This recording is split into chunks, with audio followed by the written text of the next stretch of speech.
Hey Brickheads, Scott with 36 Bricks here, taking a not so quick look at the Lego Marvel Avengers Tower 76269, 5,201 pieces of pure epicness. Super excited about this set, super excited to have it a part of my city.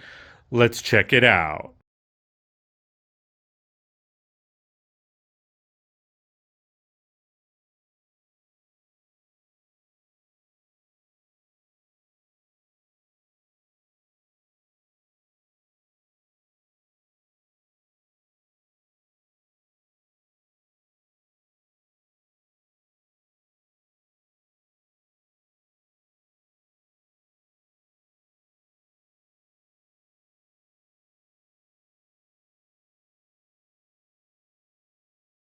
All right, guys, so there is a lot to unravel. So this video is going to be a little bit longer than normal. I am going to showcase the minifigures and just pan through them. I'm not going to really go in depth on all of them, but there are a lot of them. So again, Lego Avengers Tower, set number 76269, 5,201 pieces of pure epicness. So let's take a quick look at the minifigures.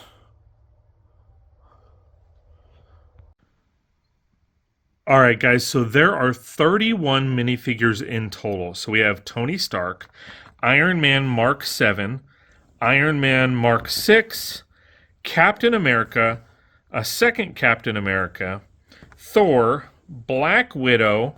We have Wasp, and if you look closely, I'll zoom in here a little bit. We have Ant-Man. A little hard to see. There we go, Ant-Man. Now, the good part about it is this set actually has two Ant-Mans because they always include an extra one, which is awesome. Then we have Kevin Feige. We have Hawkeye, Wanda Maximoff, Falcon. Amazing, amazing, amazing wings on that. Then we have Vision. Now, I didn't add on Vision's cape. Just I didn't end up pulling it out of the box. Then we have War Machine. We have Pepper Potts. We have Wong. We have Nick Fury. We have Dr. Cho. We have Hulk. Then we have Eric Selvig, a Tony Stark version of a Shield agent, a regular Shield or two regular Shield agents. Then we have Alexander Pierce. Now back here, I ran out of room, so I'm just going to show them here. We have 4 Chitauri, we have Loki, and then we have Ultron.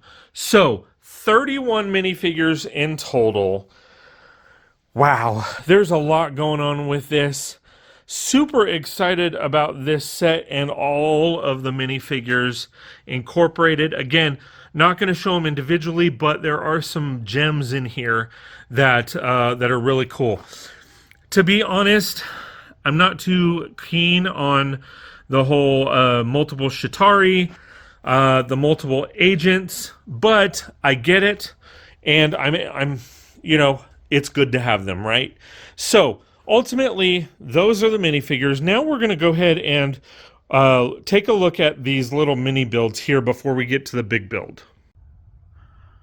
All right, guys, so taking a look at the little mini builds. So this is a little Chitauri Cruiser, if that's what you want to call it. A great little build. I really love the techniques with these pieces right here. I believe these are new this year or last year, but the part selection and the part usage is amazing because you could use those as fingers. You could use those as a lot of different things. You've got a mix of regular gold and pearl gold in here. Really great build. This, of course, raises up and you can kind of, glide it around. Very good for playability. Really like that. Now, an extension to that is this build right here. Now, for the most part, this front section is the same, but on this one, they do add in this back section for basically shooting from. It essentially is a drag sleigh that of course goes through the air. Again, great part usage. Really love the detail that they put into this. You've got a mix of the dark tan, the different golds. You got purple in here. Really great stuff. I mean, you can definitely slide in a Shatari minifigure in there to have it roam around, in addition to the one that is flying. So ultimately, really great build. Really love the detail that they put into it. I love the articulation as far as in the pieces, so you can kind of move them around if you want. Really great stuff. Now, when it comes to the bigger piece, it's a little bit harder to showcase, but I will. Everything articulates and kind of moves, but when it's on the stand, it's a little difficult. So I can't remember what this is called. Please let me know in the comments below. But this is one of those creatures that is showcased basically gliding through the air, destroying things, and then, of course, as they get killed, they drop, and that's where in Spider-Man Homecoming, you see one being demolished or taken apart in the opening scenes. So this is kind of one of those things where they have some great parts usage with the ribs and the tail pieces. I mean, just the level of detail in this really makes it look great. I kind of feel like the head here is kind of a nod to King Cooper, to be honest. But nevertheless, great stuff. Got a mix of the golds in there, which is always amazing. The dark tan with the gold just makes it look even better. I really love what they did with it. And then, of course, they do have it set up to where you can place it, attach it different places on the tower itself, like right here and all that kind of fun stuff. So they really did their due diligence when it comes to, the level of detail on this, as well as, placement and all of that kind of fun stuff. As far as to scale, I do think it's to scale, so it works really nicely, and it looks awesome. The next mini build, or smaller build that they have, is one of these shuttles. Again, I can't remember what they're called, so let me know in the comments below. But really great detail. I mean, the only drawback I will say is these, do have stickers on them. But ultimately, this, is it a Quinjet? I think it's called a Quinjet. Is actually pretty awesome. I do like the scale of it. It totally makes sense with the scale, because you can actually bring it up and actually place it on here, and it will hold. A little hard to showcase on the camera because I'm holding it with one hand, but it actually, folds up, and I believe it does actually glide right in there. So it kind of works out really cool. It would be great if we had a couple of these, but they are pretty easy to make if you have the parts. So really like that. They made it to the point where it can glide in there and really showcase those details and put forth. Scale-wise, I think this should be a little bit bigger, to be honest, but I will get into the building in a little bit. Overall, really like the Quinjet. A lot of great details. You can fit one minifigure in there. Scale-wise, again, it fits perfectly with the tower. I mean, the Quinjet's supposed to hold a couple minifigures, but ultimately that's kind of nitpicking. So, but ultimately I really love how it looks. I really do.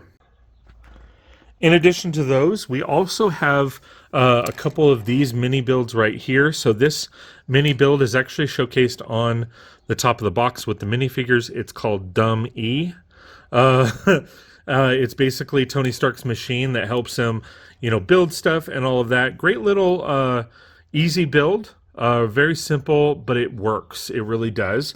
And then you also have this little build right here. It is sticker filled, which sucks, but whatever. But it was basically a mini Iron Man suit. I really love this, actually. It's so simple and easy, but at the same time, it works so good as that. If you, had the pieces, you could easily build a couple of them. It's not very part intensive. You're talking about 10, maybe 15 parts, and mainly because they're 1x1s. But ultimately, I mean, it's very easy build, very easy to add, basically to something along the lines of like an Iron Legion, or something along those lines, but it works really, really well. All right, guys, so now we're going to go ahead and take a look at the exterior of the tower. There's a lot to unravel, so bear with me. A lot of great details. So overall, the sidewalk is a little lacking, to be honest. It just lacks character, but I get it. I mean, because if you're going to put minifigures on there, that's going to add color, add depth, all that kind of fun stuff. It is a little weird to have just a random trash can on there, but I mean, I've never been to New York, so I don't know. Ultimately, they have a really great sticker sign of the Battle of New York memorial, which is great. Ultimately, I will say that I'm not a fan of the base or the lower portion. I don't know, it just doesn't feel grand enough for a skyscraper. I have seen other people do different things with the build, but ultimately, I just feel like the bottom section is a little bit lacking. Now, coming around to the back of the bottom section, great detail over here. They give you plenty of locations to put minifigures so that they can fly around the bottom. Also, looking over here, you have your basic dumpster. To be honest, one dumpster for a building this big, practically or logistically, just is kind of dumb, but I get it. You also have a box here, and then of course the back door with some stickers on it. Ultimately, I just feel like this back, even though it's supposed to be, you know, a back alley or something like that, it's just lackluster.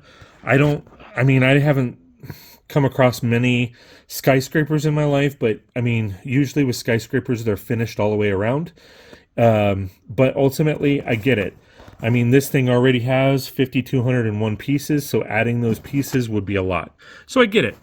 Coming around to the majority of the building, essentially the, you know, midsection, as you will, the shape and everything is epic. I mean, it totally, you know, fits the part. These windows, quite frankly, are not to scale. They could have used bigger windows, but I get it, because that would make the build bigger. But of course, if you were to put, you know, a minifigure up against that window, just the scale is just off, if that makes sense. But again, I get it. There are, again, lots of places where you can stick minifigures or place action and all of that. There's one here with windows breaking out. You have another here, which is great. Moving up to the top half, you have the signature Avengers Tower, or A, on either side. The technique that they used on both sides is amazing. I love this dome, or reverse dome here, with the flat circular panel. Then the structure of the A just works really nicely. Do love the fact that they've added birds. Just, I mean, the fact that birds are that high, I highly doubt. But hey, you know what? That's okay. I love the fact that there's birds here. Again, multiple areas for, you know, placing those minifigures, you know, along the walls and stuff. But ultimately, these A's are perfect. Coming around to this section here is of course, the hangar. I really love this. Again, I wish this was a little bit bigger, but that's just my impression. If it was me, I would actually have this 2 base plates and make this way bigger. And then bring this out a little bit more. Of course, you can see directly into the build itself. It's a little hard for me to get in there, but you can kind of see the details that are really, they're still on the outside, but they're inside, if that makes sense. And then, of course, you have this amazing slope. I really love how they designed this. I mean, it works so perfectly and it's flawless. Love the windows on top. Really think they did a really great job. And then you have the top building, and this is the device that basically Dr. Eric Selvig uses to generate the warp, or the hole in the sky for the aliens to come out. I can't remember what it's called. And then you have some antennas. Scale wise, I made my Daily Bugle, I doubled it. So if I had it normal, the Daily Bugle, I believe, comes to about right here, so it's way taller than it. Ultimately, there is some great detail in this.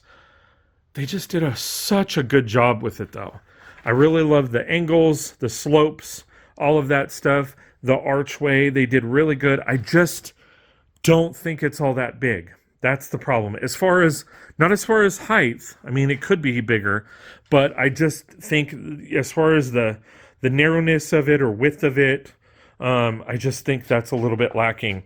Now, if I pop this off, because this front section does come off, you then get details. How they designed this is just amazing. They could easily add another curvature in here. They could definitely make it bigger if they wanted to. But all in all, they made it easy to pop out and easy to pop in, which is really great. Definitely the playability factor. They also have this section that pops off, as well as this section does come off once you do this. So this raises up here. Now it doesn't hold, but it will raise up. And then this part here actually comes off as well. All right, so to get into the details, we're going to go down to the first floor and kind of showcase all of the details down here. So the entry-level floor, and this is kind of where I can get into. You have essentially a soda machine there, really great stuff. You have the secretary's desk. You have the Tesseract right there, and just an open floor. But again, it should be longer. I mean, in the movie, the hallway was super long, so you had a little bit more depth. I mean, like I said, it should be kind of double the length to get that scale. But ultimately, it is awesome. If I can get in here a little bit more, you see the elevator there.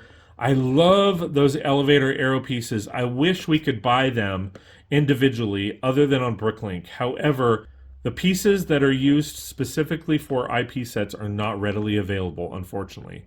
But I wish I would buy thousands of those because I would put them in all of my skyscrapers and towers. So ultimately, I think they really did a good job as far as the overall detail of the interior. I do wish it was longer and there was a little bit more. But again, once you place some minifigures in there and all that kind of fun stuff, it'll really add volumes to it. Now, coming up to the second floor, again, you have some details in there. It's kind of a dual step. So you have this glass walkway, which is typically, if you remember in Endgame, this is where the two Steve Rogers go to battle. And then down here, you have some lab work, you have some detail stuff, and all of that. Lots of fun stuff. Really did a good job. In some aspects, it's a little plain as far as the tiling, but I get it. It is a skyscraper. You don't really have that much. Coming up here, you do have a little, statue or something right there that is pretty cool that they showcase, but all in all, there's not really a whole lot to it. Now, coming up to what would be essentially the third floor, or the fourth, this is where essentially you have your Iron Man and stuff like that, essentially the lab for the Iron Man. You have a little Iron Man figure there. Doesn't have any printing on it, but that's okay. This is where, of course, you would place an Iron Man, and then there's some stickers in the back and all of that. That's perfectly fine. I'm totally cool with it. But this is the section that I'm not cool with. This section is not in the building at all. Not sure why it's here. Totally confused at this point. This is either the holding tank for Hulk, which is actually in the helicarrier, not in the Avengers Tower, or I don't even know. I mean, that's what it would normally be. That's what it would technically be. But this section actually doesn't belong in this tower. But I get that they had to add details and they wanted to fill in the details. Coming up here, you can kind of see it this way. I apologize for the lighting. But here you have the couches. You have essentially an area or party room for the bar and all of that. That totally makes sense. Really love the details in here with the hammer. You've got TVs all over the place. Lots of great detail on the bar itself. Then coming up here, You have the secondary bar. This is where Loki actually gets smashed into the ground. Technically, there would be a bar back here, but they don't add it in because they added a bar down at the other floor. They do have some nice nods to, it's a little hard to see, but they have an Avengers comic book in the back, which is really cool. Really love that. Then finally, coming up here, this is where they are evaluating Loki's scepter, and all of that kind of fun stuff. This stuff right here should have been what was in here. There's a lot more space. They didn't have anywhere for the Iron Legion to be and to come out of, which is a little disappointing. But ultimately, it's still great stuff. I mean, the level of detail, the level of work that they put into all of this is just so, so amazing. Super excited about it. All right, guys, so there you have it. This epic set, again, number 76269, 5,201 pieces, 31 minifigures, several mini builds, all wrapped up into one big set. Let me know what you guys think about this set. What do you think Marvel's going to come out with next? I'm still in the progress, but we have Sanctum Sanctorum, we have the Daily Bugle, we have the Avengers Tower. What building are they going to build next? Let me know in the comments below what you think they should build, and we will see you next time on 36 Bricks. Ooh, this one's cool. Check this one out. I agree, that one's cool, but this one's awesome. Ooh, I like this one. I just can't stop watching. Well, I like them all, and I'm going to subscribe. Can you do the same? Please like, share, and subscribe, and we'll see you next time on 36 Bricks.